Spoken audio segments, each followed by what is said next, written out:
مولا اجازت ہے میں جاؤں؟ فرماتے قاسم قاسم تو ہے میرے حسن کی نشانی،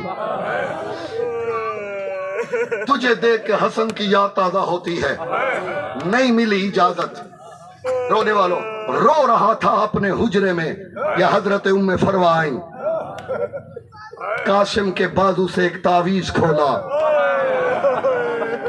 بغداد کی میوزیم میں، جو بغداد کی سرکاری لائبریری ہے، یہ ایک پورا خط ہے سرکار حسن کا امام حسین کے نام، آج بھی پڑا ہوا ہے۔ جسے تو اپنے وہم ہے نا، اس نے کچھ نہیں ماننا۔ میں تو درد پڑھنے لگا ہوں مظلوم کے۔ یہ خط آج بھی اصل حالت میں عقبہ بن سمان کی روایت سے موجود ہے بغداد میں۔ خط میں لکھا ہوا تھا بسم اللہ الرحمن الرحیم من حسن ابن علی الى اخی الحسین الذی قتل علی ارض کربلا بعاشورا۔ یہ علی کے بیٹے حسن کی طرف سے اس حسین کو جو 10 محرم کو قتل کر دیا جائے گا۔ اللہ اکبر۔ بس تھوڑا سا مزاج بنائے، چند جملے میں نے اور پڑھنے ہیں۔ نیچے لکھا ہوا تھا اخی علیکا علیکا فرحل ابنی فرحل ابنی۔ لے آئیے لے آئیے۔